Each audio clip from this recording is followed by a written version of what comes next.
Assalamualaikum warahmatullahi wabarakatuh. Saya Neng Siti Hodijah. Hari ini saya akan memaparkan sedikit pemahaman saya tentang materi di topik 3, yaitu profiling peserta didik dalam mata kuliah pemahaman tentang peserta didik dan pembelajarannya. Sebelumnya, tentu saja kita semua mengetahui bahwa setiap pendidik itu harus menguasai atau memahami setiap karakteristik peserta didik yang ada di kelasnya. Mengapa demikian? Karena karakteristik peserta didik yang ada di kelas itu akan menentukan bagaimana kita melakukan pembelajaran di dalam kelas. Jenis-jenis karakteristik peserta didik ada 12. Yang pertama ada etnik atau suku. Etnik atau suku di Indonesia tentunya sangat beragam sekali. Beberapa contoh diantaranya ada suku Sunda, suku Jawa, suku Bali, suku Madura, suku Minang, dan masih banyak yang lainnya. Sebagai seorang pendidik, tentunya kita harus memahami berbagai suku yang ada di dalam kelas kita. Ketika kita mendapatkan kelas dengan satu etnik, tentunya tidak akan menjadikan kesulitan dalam proses pembelajaran. Berbeda dengan ketika kita mendapatkan kelas dengan multi etnik. Tentunya kita harus melakukan proses pembelajaran yang tepat di dalam kelas multi etnik. Yang kedua yaitu kultural. Kultural atau kebudayaan di Indonesia juga tentunya sangat beragam. Kebudayaan ini terdiri dari agama, kepercayaan, norma-norma, kemudian adat istiadat dan kebiasaan yang dimiliki oleh masyarakat di setiap daerah. Antara daerah satu dengan daerah yang lainnya tentunya akan berbeda kebudayaannya. Sebagai seorang pendidik tentunya kita harus menyikapi dengan baik perbedaan kultural yang ada di dalam kelas. Yang ketiga, status sosial. Setiap manusia diciptakan oleh Tuhan dengan rezeki berupa kesehatan, keuangan, pekerjaan, kedudukan, jabatan yang tentunya berbeda-beda satu dengan yang lainnya. Sebagai seorang pendidik, tentunya kita harus berlaku adil terhadap semua peserta didik.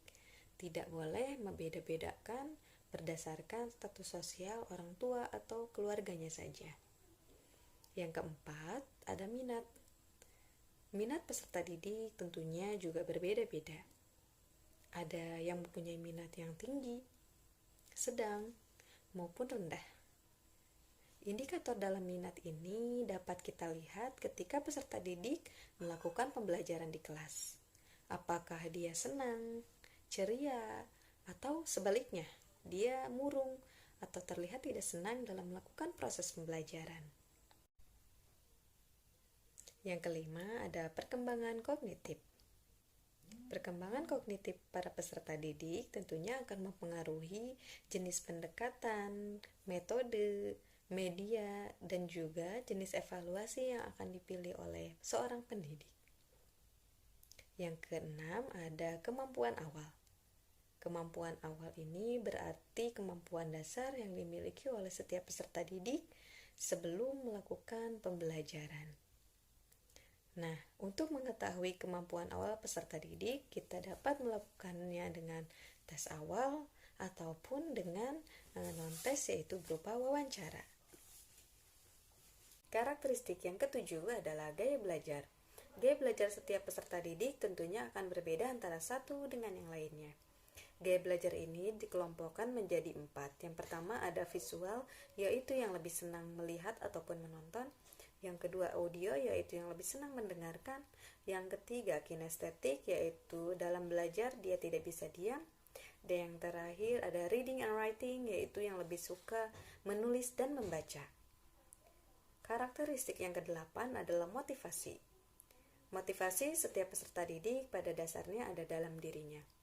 Namun ada juga motivasi yang berasal dari luar ataupun disebut dengan ekstrinsik. Karakteristik yang ke-9 adalah perkembangan emosi. Emosi sangat membantu dalam mempercepat atau justru memperlambat dalam proses pembelajaran. Emosi juga sangat mempengaruhi dalam kegiatan pembelajaran. Apakah pembelajaran itu akan menjadi menyenangkan atau bermakna atau sebaliknya. Yang ke-10 adalah perkembangan sosial. Perkembangan sosial peserta didik dapat kita lihat dalam interaksinya ketika dia bersama dengan teman-temannya di sekolah ataupun di lingkungan masyarakat. Karakteristik peserta didik yang ke-11 adalah perkembangan moral. Moralitas biasanya dijadikan suatu sumber atau acuan ketika kita menilai tindakan atau perilaku seseorang.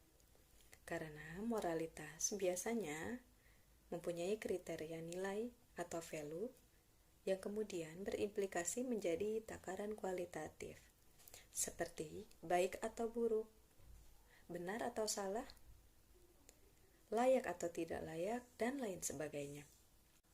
Karakteristik peserta didik yang ke-12 adalah perkembangan motorik. Perkembangan motorik ini biasanya berkembang mengikuti pertambahan usia sesuai dengan tahapannya dan berkesinambungan. Perkembangan motorik ini terbagi menjadi dua, yaitu perkembangan motorik kasar dan juga perkembangan motorik halus. Kesimpulan dari materi profiling peserta didik ini adalah kita sebagai seorang pendidik seharusnya mempelajari dan memahami jenis-jenis karakteristik peserta didik. Sehingga ketika kita mengajar nanti, kita bisa membuat profiling peserta didik sebelum melakukan pembelajaran. Dan dapat menentukan pembelajaran yang tepat di dalam kelas kita. Sekian pemaparan materi dari saya, kurang dan lebihnya mohon dimaafkan. Wassalamualaikum warahmatullahi wabarakatuh.